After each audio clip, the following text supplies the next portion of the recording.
வணக்கம் சகோதர சகோதரிகளே. இன்றைக்கி நான் எங்கே வந்திருக்கேன் அப்படின்னு பார்த்தீங்கன்னா, தூத்துக்குடி மாவட்டத்தில் இருக்கக்கூடிய புனித ஞான பிரகாசியார் ஆலயத்திற்கு தான். இந்த ஆலயம் தூத்துக்குடியில் துப்பாஸ்பட்டி அப்படிங்கிற ஒரு சிறிய கிராமத்தில் தான் இருக்குது. கிறிஸ்தவர்கள் மட்டுமின்றி அனைத்து சமூக மக்களும் ஒன்றாக ஒற்றுமையாக கலந்திருந்து இந்த ஆலய திருவிழாவை கொண்டாடுறாங்க. ஏற்கனவே நான் கொடியேற்றம் பற்றிய ஒரு காணொளி போட்டிருந்தேன், நிறைய பேர் பார்த்துருப்பீங்க.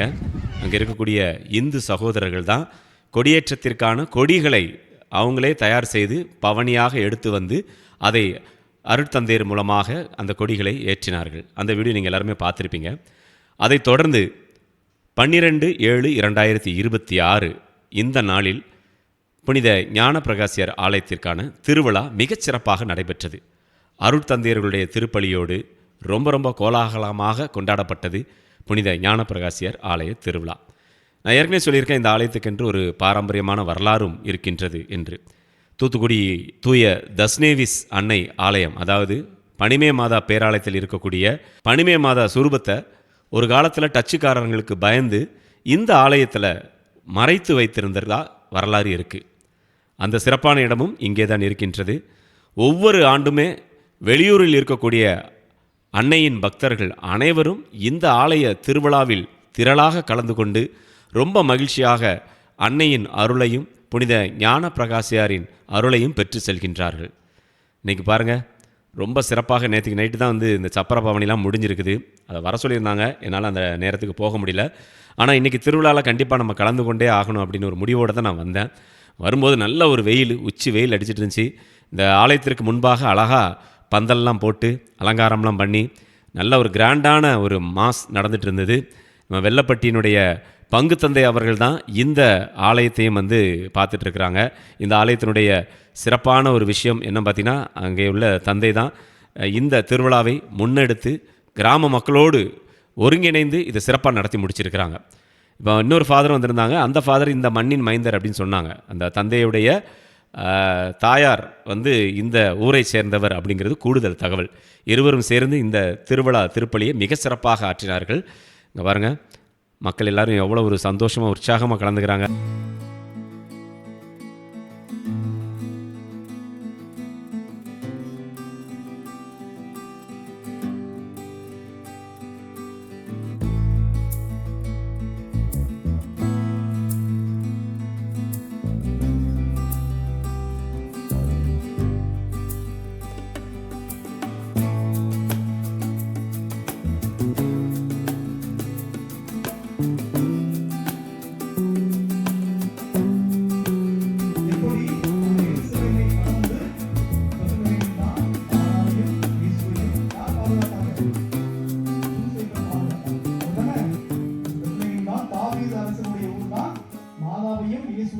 இதுதான் அந்த சப்பரம். நேற்று நைட்டு இந்த சப்பரம் தான் ஊர் முழுக்க ஊர்வலமாக பவனியாக எடுத்து வந்திருக்கிறாங்க.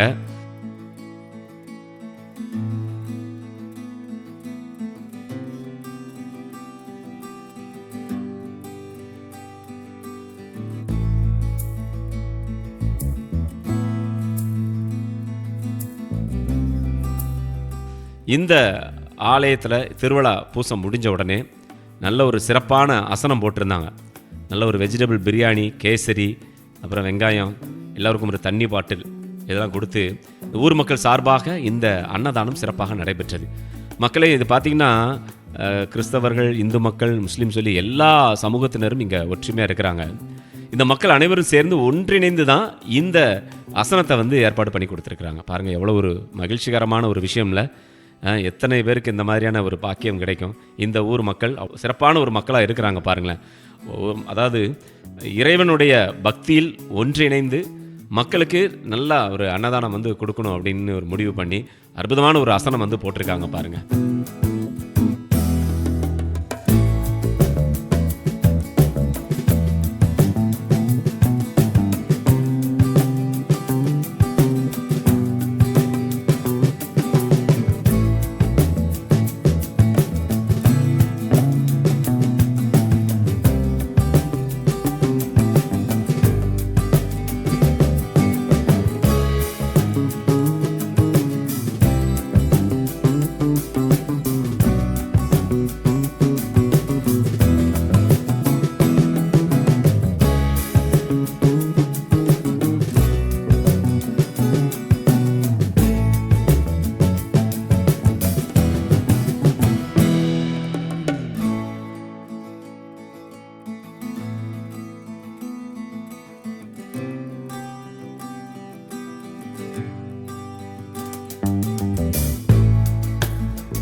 இந்த ஆலயத்தை பற்றி நம்ம அருட்தந்தையர்கள் 2 பேரிடம் கேட்டோம். என்ன சொல்கிறாங்க அப்படிங்கிறத இப்போ கேட்கலாமா?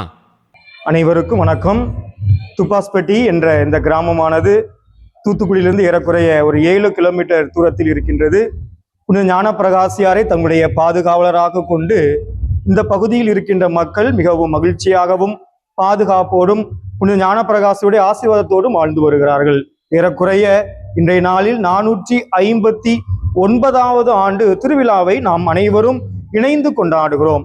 இந்த ஊரினுடைய சிறப்பு என்னவென்றால், இந்த ஊரில் துப்பாஸ்பட்டி என்ற கிராமத்தில் ஏறக்குறைய 200க்கும் மேற்பட்ட குடும்பங்கள் இருக்கிறார்கள். அதில் ஒரு 5 குடும்பங்கள் மட்டும்தான் கத்தோலிக்க திருச்சபையை சேர்ந்தவர்கள். மற்ற அனைவருமே 200 குடும்பத்திற்கும் மேற்பட்டவர்கள் பிற மதத்தை சார்ந்தவர்கள். அவர்கள் பிற மதத்தை சார்ந்தவர்களாய் இருந்த பொழுதிலுமே அனைவரும் ஒன்றாக இணைந்து இந்த திருவிழாவை சிறப்பிக்கின்றார்கள்.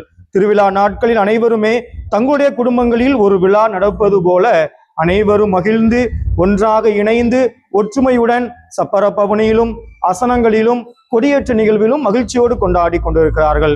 அவர்களிடம் காரணம் என்னவென்று கேட்கும் பொழுது அவர்கள் கூறுகிறார்கள், நாங்கள் எங்களுடைய பாதுகாவலர் புனித ஞான பிரகாசியர் வழியாக பல ஆசீர்வாதங்களை பெற்றிருக்கிறோம். நாங்கள் இந்த ஆலயத்திற்கு எப்பொழுதெல்லாம் வந்து என்னென்ன மன்றாட்டுக்களை வைக்கின்றோமோ அவை அனைத்தும் இவர் நிறைவேற்றி தந்து கொண்டிருக்கிறார் என்ற ஒரு மிகப்பெரிய உண்மையை, ஆசீர்வாதத்தை அவர்கள் தெரிவித்திருக்கிறார்கள். ஆகவே அதற்கு இந்த ஞான பிரகாசியார் வல்லமையோடு ஆசீர்வாதங்களை தருகிறார் என்பதற்கு இங்கு வாழ்கின்ற அனைத்து குடும்பங்களுமே சாட்சியாக இருக்கிறது. இந்த ஆலயத்திற்கு இன்னொரு சிறப்பும் இருக்கிறது.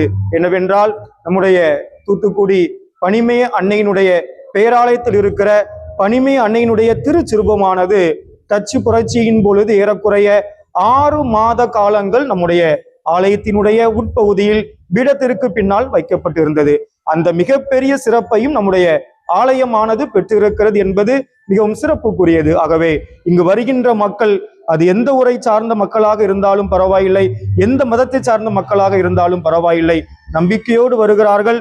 தாங்கள் கேட்பதை ஞான பிரகாச வழியாக பெற்றுக் கொள்கிறார்கள். ஆகவே அன்பு மக்களை, இந்த வீடியோவை காண்கின்ற உங்களையும் நான் துப்பாஸ்பட்டி புனித ஞான பிரகாசியார் ஆலயத்திற்கு அழைக்கிறேன். தூத்துக்குடியிலிருந்து ராமேஸ்வரம் செல்லும் ரோட்டில் தருவைகுளத்திற்கு முன்பாக நாம் இடதுபுறம் திரும்பினோம் என்றால் ஏறக்குறைய 1.5 கிலோமீட்டர் தூரத்தில் நம்முடைய ஆலயம் இருக்கிறது.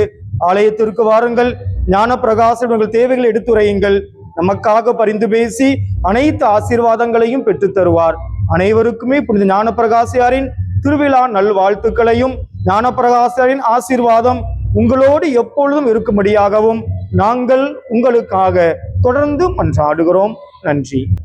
அன்புக்குரியவர்களே, இதோ நீங்க பார்த்திருக்கக்கூடிய இந்த இடத்துல தான் தூத்துக்குடி பனிமய அன்னையினுடைய சிறுவமானது ஏறக்குறைய நம்ம பங்கு தந்தை சொன்னது போல 6 மாத காலமாக இங்கே வைத்துதான் பாதுகாத்தார்கள்.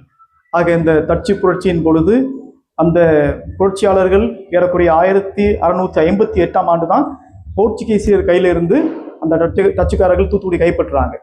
அப்ப அந்த காலம் தொடங்கி ஏறக்குறைய பல ஆண்டுகளாக அவங்க ஆட்சி செய்யறாங்க. அந்த ஆட்சியின் ஒரு பகுதியாகத்தான் பல்வேறு புரட்சிகள் ஏற்படுது. குருக்களை அடிப்பது அல்லது ஆலயங்களை கொளுத்துவது என்று பல்வேறு திட்டங்கள் தீட்டப்பட்டது. அவற்றிலிருந்து மாதாவை காப்பாற்றி இந்த சிறுவமானது இங்கே வைக்கப்பட்டது. ஏறக்குறைய 6 மாதங்கள் இங்கே வைத்திருந்தார்கள். ஆக இந்த இடம் அவர் ஏற்கனவே கூறியது போல கிறிஸ்தவர்களுக்கு மட்டுமல்ல, இன்னும் பல மதங்களை சார்ந்த, பல இன மக்களை சார்ந்த அனைத்து மக்களுக்குமே இந்த இடம் ஒரு புனிதமான ஒரு இடம். ஆக மாதா வருவதற்கு முன்பாக, மாதா வருவதற்கு பின்பாக என்று இந்த ஆலய வரலாற்றை 2ஆகவே நாம் பிரிக்கலாம். மாதாவினுடைய வருகைக்கு பின்னாடி இந்த ஆலயத்தில் பல்வேறு அற்புதங்கள், அதிசயங்கள், இன்னும் குறிப்பாக இந்த ஆலயத்தினுடைய பாதுகாவலர் புனித ஞான பிரகாசியார் வாயிலாக பல்வேறு மக்களுடைய சாட்சியங்களை நாம் கண்கூடாக பார்க்க முடிகிறது. ஆக நீங்களும் இந்த ஆலயத்திற்கு வருகை தந்து தொடர்ந்து நமது பாதுகாவலர் வழியாக ஜெபிக்கவும், இன்னும் அன்னையினுடைய திருவுருவம் தாங்கி இருந்த இந்த புனிதமான அற்புதமான இடத்தை நீங்க சந்தித்து உங்கள் குடும்பங்களுடைய வேண்டுதல்களை கேட்கும் பொழுதும் நிச்சயமாக இறைவன் பெற்று தருவார் என்ற நம்பிக்கையோடு உங்களுக்கு இந்த திருவிழா வாழ்த்துக்களை தெரிவித்துக் கொள்கின்றேன். தொடர்ந்து வாய்ப்பு கிடைக்கும் பொழுதெல்லாம் நீங்கள் வாருங்கள், அன்னையினுடைய ஆசியை பெறுங்கள். புனிதருடைய ஆசியும் உங்களுக்கு இறைவன் நிறைவாக பெற்று தருவார். ஆமென்.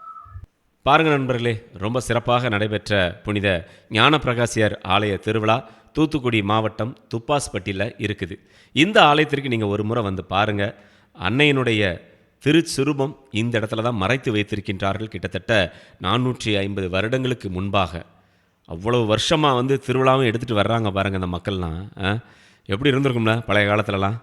சரி, இந்த ஆலயத்தை நீங்கள் பார்வையிடணும், வந்து அன்னையினுடைய தரிசனம் பெறணும், புனித ஞானப்பிரகாசியாரின் அருளை பெறணும்னு நினச்சிங்கன்னா தூத்துக்குடி வந்துட்டு தூத்துக்குடியிலேருந்து தருவைகுளம் போகக்கூடிய வழியில் வெள்ளப்பட்டி ஊருக்கு முன்னாடியே இந்த துப்பாஸ்பட்டி ஊர் இருக்கின்றது. இங்கே வந்தீங்கன்னா தாராளமாக இந்த ஆலயத்தை நீங்கள் பார்த்துட்டு போகலாம். சரிங்களா? மறக்காமல் நம்ம சேனலை சப்ஸ்கிரைப் பண்ணுங்கள். மீண்டும் மற்றும் ஒரு காணொலியில் உங்களை சந்திக்கின்றேன். அதுவரை உங்களிடமிருந்து வணக்கம் கூறி விடைபெறுவது உங்கள் அன்புக்கு சொந்தமான உங்கள் அன்பு அறிவிப்பாளர் ஆர். ஜூடு. வணக்கம் அன்புள்ளங்களே.